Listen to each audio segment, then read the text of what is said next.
हमें अपनी संस्कृति पर गर्व है। धरती को माटी को मां हमने कहा है। नदी के रूप में साक्षात शक्तियों को हमने पाया है। और बात यदि प्रसन्नता और संपन्नता की आई तो वही शक्ति जो है, वही शक्ति ने गौ का रूप धारण करती है और वो प्रसन्नता और संपन्नता का आधार बन जाती है। हमें तो गौ के रूप में भी शक्ति का साक्षात स्वरूप मिला है। मां हमने गौ को कहा है, साक्षात शक्ति का साक्षात स्वरूप है। वो गौ के रूप में, वो इन नदियों के रूप में, इस माटी के रूप में वो शक्ति जीवंत है, साक्षात है। यही सनातन धर्म का मूल है। हमने तो देवता को, परमात्मा को, ईश्वर को भी साक्षात ही पाया है। और परमात्मा और ईश्वर हमने किसको कहा? जो जीवन शक्ति का संचार करता है, जो प्राण शक्ति का संचार कर दे और जो जीवन शक्ति को धारण करने में सक्षम है, वही तो परमात्मा ईश्वर का साक्षात स्वरूप है। हमने इन पेड़ पौधों को परमात्मा और ईश्वर और देवता का रूप माना है, कारण ये जीवन शक्ति, प्राण शक्ति का संचार करते हैं।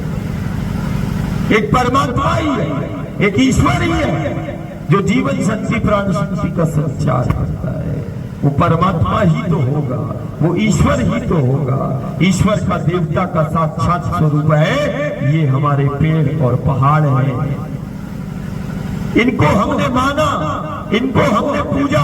और सिर्फ हमने ही नहीं पूजा, हमने ही नहीं माना, मेरे राम और कृष्ण ने भी इन पेड़ पहाड़ों को माना और इन पेड़ पहाड़ों को पूजा।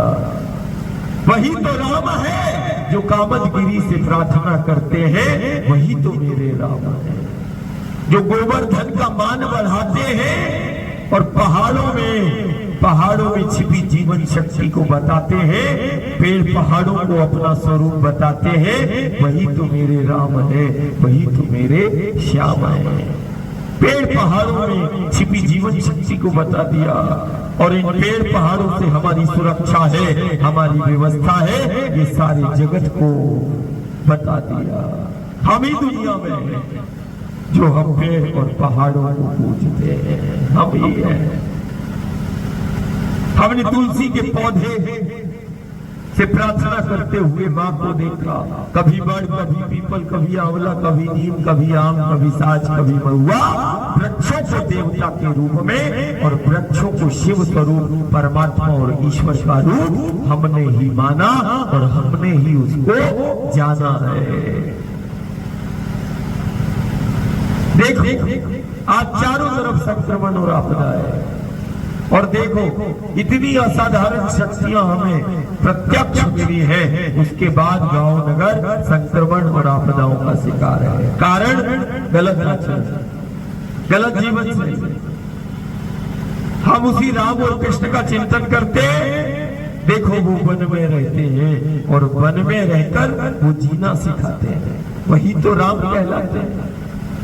हम कहते हैं वन में रहकर बने हैं राम और मर्यादा पुरुषोत्तम कहलाए हैं राम।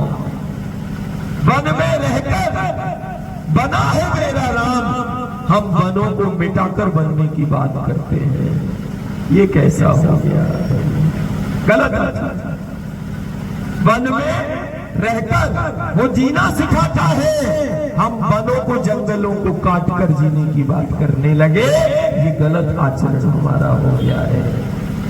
वो वन में रहकर उसने जीवन को जिया है और जीकर मेरे राम ने बताया है और इन पेड़ पहाड़ों को अपना स्वरूप बताया है।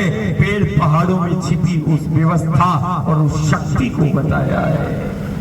हमने जरूरत व्यवस्था के नाम पर हमने इनको मिटाया है और अपने घरों को बनाने की हम बात करते हैं और घरों को बना लिया और जीवन को हमने मिटा दिया।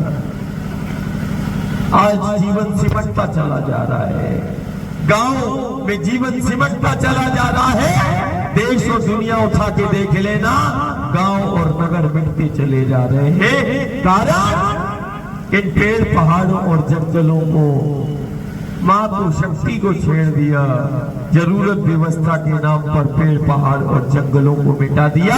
आज उसके गांव नगर मिटते चले जा रहे हैं।